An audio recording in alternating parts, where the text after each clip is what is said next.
السلام علیکم دوستو، میں ہوں عریج اور آپ ہیں اس وقت میرے چینل عریشہ ناولز پہ۔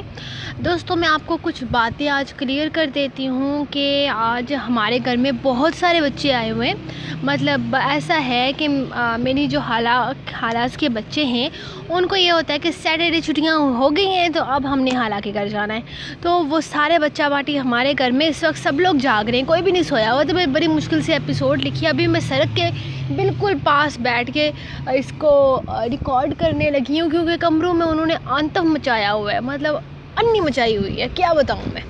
تو یہاں پر سڑک کے پاس گاڑیوں کی آواز، وہاں میں کہتی ہوں اس شور سے یہ والا شور بہتر ہے، تو آپ ایڈجسٹ کر لو۔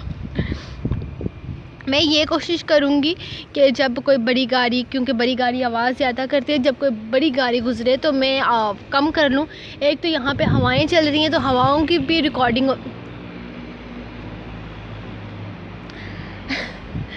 ہواؤں کی بھی بیچ میں ریکارڈ ہو جاتی ہے، آواز ریکارڈ ہو جاتی ہے، ادھر بچوں کی آواز ریکارڈ ہو جاتی ہے، ادھر گاڑیوں کی آواز ریکارڈ ہو جاتی ہے، بندہ چاہے تو جائے کے پاس سے۔ تو ہم سٹارٹ کرتے ہیں۔ اگر کوئی گاڑی شاری مجھے نظر آئی نا تو میں نے فوراً سے بند کر دینی ہے ریکارڈنگ، ٹھیک ہے نا؟ یا میں خاموش ہو جاؤں گی تو آپ لوگ سمجھ جانا کہ پیچھے گاڑی جا رہی ہے، کیونکہ یہ جو گاڑیاں یا تو ہمیں نہیں بولنے دیتی یا پھر۔ تو لیٹس سٹارٹ۔ جان عشقم، قسط نمبر 6، تحریر عریج شاہ۔ اپنی زندگی کے تلخ باتوں کو یاد کرتی ہوئی وہ سفر کر رہی تھی۔ وہ نہیں جانتی تھی کہ اس کی مشکلات کب ختم ہوں گی، کب اس کی زندگی میں آسانیاں آئیں گی، کب اللہ پاک اس پر رحم کرے گا، کب اسے سکون ملے گا۔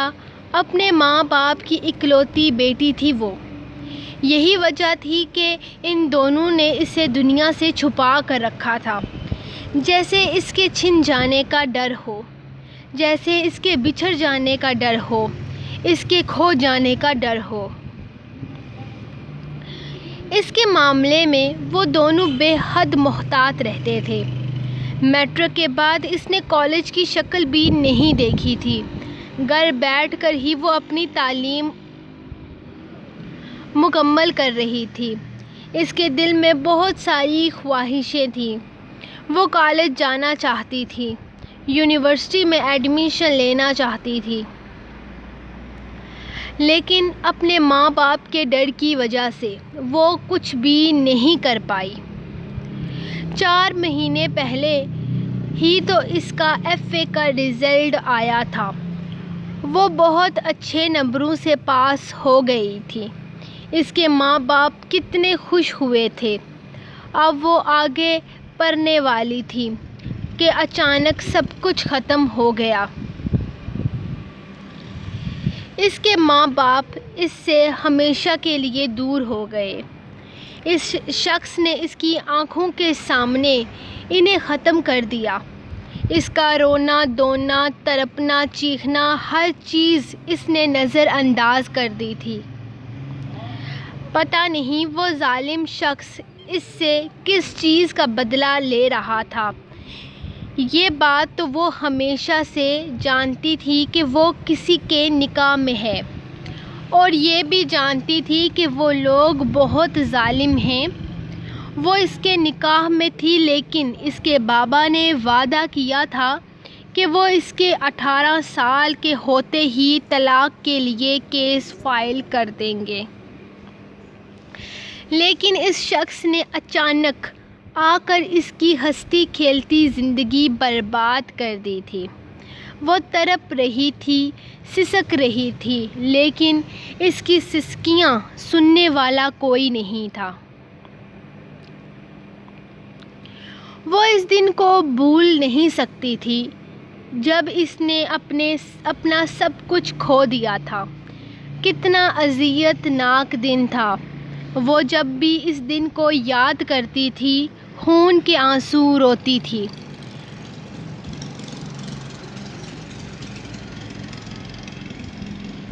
کاش وہ اپنے ماں باپ کو انصاف دلا پاتی۔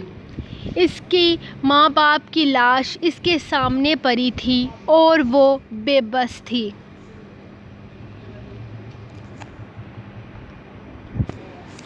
چھوڑ دو میری ماں کو، پلیز چھوڑ دو۔ اس کے ہاتھ سے اپنا ہاتھ چھڑوانے کی ناکام کوشش کرتے ہوئے وہ اس کی منتیں کر رہی تھی، لیکن مقرر شاہ کو اس پر ترس نہیں آیا تھا کیونکہ وہ ظالم تھا۔ کسی پر ترس کھانا اس نے سیکھا ہی نہیں تھا۔ انائش میری جان، اس شخص کی منتیں نہ کرو، یہ ظالم ہے، اس کا پورا خاندان ظالم ہے، یہ لوگ قاتل ہیں، یہ کبھی کسی پر ترس نہیں کھاتے۔ لیکن تم مجھ سے وعدہ کرو، چاہے کچھ بھی ہو جائے، تم کبھی ان کی باتوں میں نہیں آؤ گی، تم کبھی اس شخص پر یقین نہیں کرو گی۔ تمہیں اپنے ماں بابا کو انصاف دلانا ہوگا، تم کبھی ان پر یقین نہ کرنا، یہ بھروسے کے لائق نہیں ہیں، یہ تمہارا قتل کرنا چاہتے ہیں۔ ان لوگوں کے یہاں آنے کی وجہ صرف اور صرف دولت ہے۔ آج یہ ہمیں ختم کر کے تمہیں یہاں سے لے جانے آئے ہیں تاکہ تمہاری دولت پر قبضہ کر سکیں، اور کچھ نہیں ہے ان لوگوں کی حقیقت۔ اس کی ماں اس کے سامنے آنسو بہا رہی تھی، شاید وہ جانتی تھی کہ یہ اس کی زندگی کے آخری لمحات ہیں، شاید اسی لیے وہ اپنے آخری لمحات میں بھی کسی بھی طرح سے اپنی بیٹی کو ان لوگوں سے دور رکھنے کی کوشش کر رہی تھی۔ ہمیں بھی اپنی طرح سمجھ کے رکھا ہے۔ کیا تم نے؟ شاہ خاندان والوں کے پاس دولت کی کمی نہیں ہے، جتنی دولت دادا محترم نے اس کے نام کی ہے نا، اس سے کہیں زیادہ ہم زکوٰۃ اور صدقے میں دیتے ہیں۔ کم از کم اگر اسے ہمارے خلاف کرنا ہی تھا تو وجہ تو کوئی قابل قبول ڈھونڈ لیتی۔ مجھے تمہاری سوچ پر ہنسی آ رہی ہے کیونکہ تم کبھی دولت سے آگے کچھ سوچ ہی نہیں سکتی۔ تمہاری ہر سوچ دولت سے شروع ہو کر دولت پر ختم ہوتی ہے، لیکن شاہ خاندان والے تمہاری طرح گرے ہوئے نہیں ہیں۔ اور تمہیں کیا لگتا ہے کہ تمہارے اس دنیا سے چلے جانے کے بعد تم مجھ سے اسے دور رکھ پاؤ گی؟ نہیں، یہ آج ہی شاہ حویلی جائے گی اور وہیں رہے گی، اپنے اصل گھر میں۔ وہ اسے دیکھتے ہوئے بول رہا تھا، جبکہ اس کی ماں کچھ اور ہی بتا رہی تھی۔ نہیں نہیں نہیں، تم تو کیا، تمہارا پورا خاندان کبھی اسے حاصل نہیں کر پائے گا، تم کبھی اسے اس کی مرضی سے اس حویلی نہیں لے جا پاؤ گے، تم لوگ کبھی بھی اس انائش کو حاصل نہیں کر پاؤ گے جسے میں اس حویلی سے لے کر آئی تھی۔ یہ لڑکی میری بیٹی ہے، اس کی پرورش میں نے کی ہے، یہ کبھی اپنے ماں بابا کے قاتلوں کو قبول نہیں کرے گی، اور ویسے بھی جلد ہی اس کے مالک اسے یہاں سے لے جائیں گے، بہت جلد۔ فیضان ملک اسے یہاں سے ہمیشہ کے لیے لے جائے گا اور تم ڈھونڈتے رہ جاؤ گے۔ تم تو کیا، تمہارا پورا شاہ خاندان فیضان ملک کا مقابلہ نہیں کر پائے گا، کیونکہ میری بیٹی بہت اچھے طریقے سے جانتی ہے کہ فیضان ملک ہی اس کا اصل ہمدرد ہے۔ بہت جلد وہ اسے لینے کے لیے آ جائے گا اور تم لوگ کچھ نہیں کر پاؤ گے، کچھ بھی نہیں۔ انائش صرف اور صرف فیضان ملک کی ہے، تمہاری نہیں، یاد رکھنا۔ بھاگ جاؤ یہاں سے انائش، یہاں سے بھاگ جاؤ، یہ لوگ کبھی تم تک نہ پہنچیں۔ اس کی ان کی پہنچ سے دور چلی جاؤ، فیضان ملک تمہیں ڈھونڈ لے گا، وہ تمہیں دنیا کے کسی بھی کونے سے نکال لے گا، وہ تمہارا محافظ ہے، لیکن تم اس شخص کی پہنچ سے دور چلی جاؤ، تم فیضان ملک کی امانت ہو، تم فیضان ملک کی ہو، یہ بات یاد رکھنا، وہ چیختے ہوئے بول رہی تھی جب اس شخص نے اپنی بندوق سے نکلنے والی گولی سے سامنے کھڑی عورت کا سینہ چیر ڈالا۔ اس کے ساتھ ہی انائش کی چیخیں بلند ہوئی تھیں۔ اس نے ہر ممکن طریقے سے اپنا ہاتھ آزاد کروانے کی کوشش کی تھی، لیکن اس نے اس کا ہاتھ نہ چھوڑا۔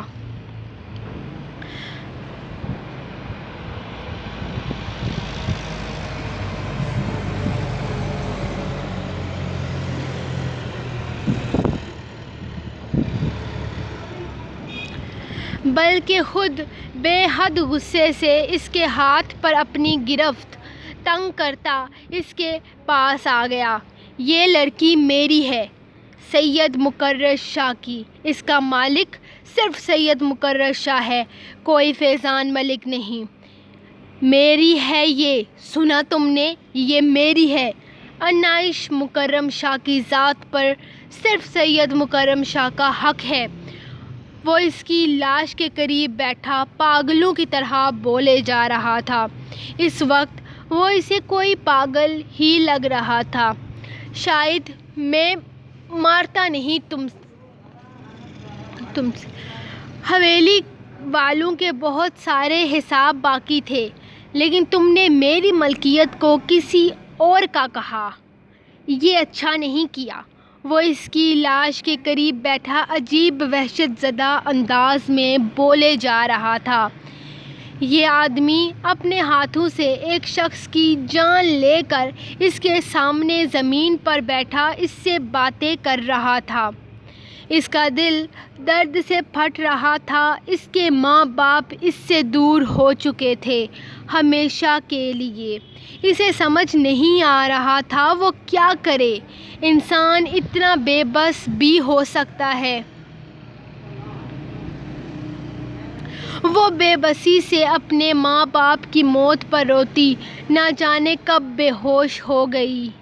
اسے ہوش آیا تو وہ ہسپتال کے ایک کمرے میں تھی۔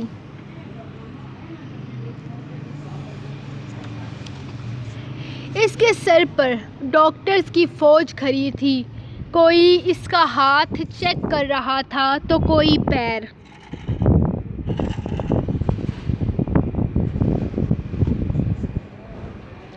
چھوڑو مجھے، وہ تیزی سے ان کا ہاتھ پیچھے کر کے بیڈ سے اٹھنے لگی۔ اس کے ہاتھ پر ڈرپ لگی ہوئی تھی۔ میم پلیز آپ یہاں سے مت اٹھیں ورنہ شاہ صاحب ہماری جان لے لیں گے۔ آپ بے ہوش ہو گئی تھی۔ آپ کا بی پی بہت زیادہ لو ہو چکا ہے، آپ کو آرام کی ضرورت ہے۔ آرام کی نہیں، میرے ماں باپ کی ضرورت ہے۔ چھوڑو مجھے۔ ڈرپ اس نے اتار کر پیچھے پھینک دی اور تیزی سے کمرے سے نکل جانا چاہتی تھی، لیکن وہ لوگ اسے جانے کی اجازت نہیں دے رہی تھی۔ پلیز میم، سمجھنے کی کوشش کریں، آپ اس طرح باہر نہیں جا سکتی، شاہ صاحب کا حکم ہے۔ باہر سیکیورٹی گارڈز کھڑے ہیں۔ اوہ مائی گاڈ، آپ کے ہاتھ سے تو خون بہنے لگا ہے۔ میم پلیز ہمیں اپنے ہاتھ پر بینڈیج کرنے دیجیے ورنہ شاہ صاحب ہماری جان نکال دیں گے۔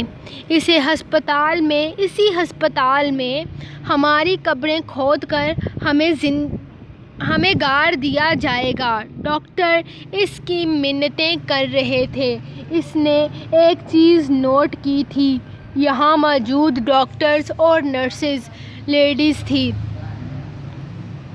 مجھے یہاں نہیں رہنا، پلیز آپ مجھے یہاں سے جانے دیں۔ وہ آدمی قاتل ہے۔ اس نے میرے سامنے میرے ماں باپ کو مار ڈالا۔ مجھے پولیس اسٹیشن جانا ہے، اپنے بابا اور ماما کی رپورٹ لکھوانی ہے۔ میں نے اپنی آنکھوں کے سامنے اس شخص کو قتل کرتے دیکھا ہے۔ وہ قاتل ہے۔ میرے ماں باپ کا قتل کیا ہے اس نے۔ پلیز مجھے جانے دیں۔ وہ اس کے سامنے ہاتھ جوڑتے کہنے لگی۔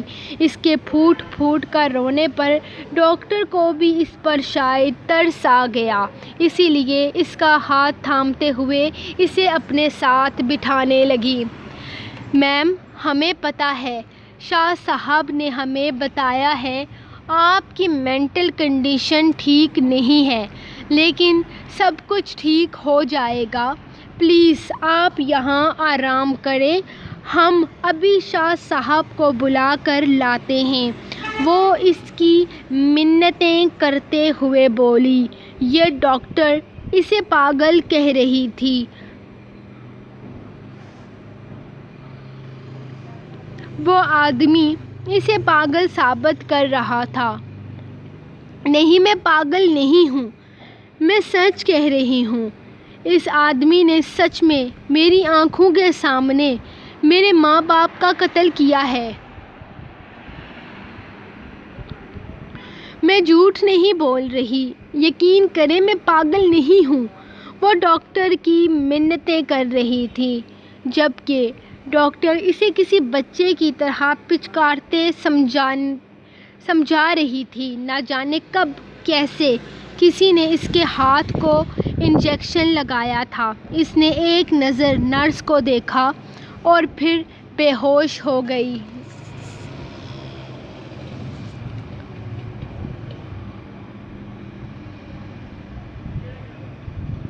اسے ہوش آیا، اس کمرے میں کوئی موجود نہ تھا، نہ کوئی ڈاکٹر، نہ کوئی نرس۔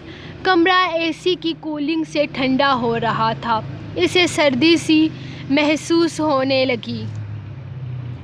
آہستہ آہستہ اسے بے ہوش ہونے سے پہلے والے واقعات یاد آئے۔ اپنی بدلنے والی زندگی یاد آئی تو وہ ایک بار پھر سے چہرہ ہاتھوں میں چھپائے پھوٹ پھوٹ کر رونے لگی۔ لیکن رونے دھونے سے کچھ نہیں ہوگا، اسے کچھ نہ کچھ تو کرنا تھا۔ وہ ہاتھوں پہ ہاتھ رکھے نہیں بیٹھ سکتی تھی۔ وہ اپنی ہی سوچوں میں گم تھی جب اچانک دروازہ کھلا۔ میم، آپ کو ہوش آ گیا؟ اندر داخل ہونے والی نرس اس کے پاس آتے ہوئے کہنے لگی۔ آپ کے شوہر جنازے پر گئے ہوئے ہیں۔ رات 8 بجے کے قریب ان کا کسی جاننے والے 2 لوگوں کا انتقال ہوا ہے۔ میاں بیوی تھے، کسی نے آج دوپہر میں گولیاں چلا کر قتل کر دیا۔ نرس اپنی ہی دھن میں بولے جا رہی تھی، جبکہ وہ اس کی بات کا مطلب بہت اچھے طریقے سے سمجھ گئی تھی، یعنی قاتل خود ہی اپنے ظلم کو مٹا رہا تھا۔ مجھے پانی پینا ہے، اس نے اس کی بات کاٹتے ہوئے کہا تو وہ فوراً جگ سے پانی نکال کر اسے دینے لگی۔ یہ نہیں، مجھے باہر سے پانی لا کر دو۔ اس نے کبھی کسی پر اس طرح حکم نہیں چلا کر یا بد لہجے سے بات نہیں کی تھی۔ ایسا وہ پہلی بار کر رہی تھی، لیکن سامنے کھڑی لڑکی نے اس کی بات کا ہرگز برا نہیں منایا تھا۔ وہ فوراً ہاں میں سر ہلا کر کمرے سے باہر نکل گئی تھی۔ اس نے فوراً اٹھ کر دروازے سے جھانکا تو 2 گارڈ باہر کھڑے آپس میں باتیں کر رہے تھے۔ وہ اپنی چادر درست کرتی جلدی سے کمرے سے نکلتی وہاں سے بھاگ گئی تھی۔ گارڈز اسے دیکھ چکے تھے، وہ اس کے پیچھے ہی بھاگنے لگے۔ اس نے اپنی سپیڈ بڑھا دی تھی۔ وہ جانتی تھی کہ اگر آج یہاں سے نہ نکل پائی تو کبھی نہیں نکل پائے گی۔ اسے فیضان ملک تک پہنچنا تھا۔ وہ اس کا محافظ تھا، اس کا ہمدرد تھا۔ وہ کہاں تھا؟ وہ اس کے تکلیف میں ہونے کے باوجود کیوں نہیں آیا تھا؟ وہ جلدی سے ہسپتال سے نکلتی وہیں بیسمنٹ کی طرف بھاگ گئی۔ شاید وہ لوگ اسے اس طرف سے پکڑنے میں کامیاب نہ ہو پاتے۔ وہ زمین پر چھپ کر بیٹھتی، اپنے لبوں پر اپنا ہاتھ سختی سے جما چکی تھی۔ یا اللہ، یہاں سے نکلنے میں بس ایک بار میری مدد کر دے مولا، مجھے اس شخص کی پہنچ سے دور کر دے۔ وہ رب کے حضور دعائیں مانگ رہی تھی کیونکہ اس کے علاوہ وہ کچھ نہیں کر سکتی تھی۔ سو گائز، یہ رہی آپ لوگوں کی ایپیسوڈ۔ تو بتائیں مجھے کیا لگتا ہے آپ کو کہ نیکسٹ کیا ہوگا اور ناول آپ کو کیسا لگ رہا ہے۔ فی الحال ویوز بھی بہت کم ہیں، لائکس کمنٹس بھی بہت کم ہیں۔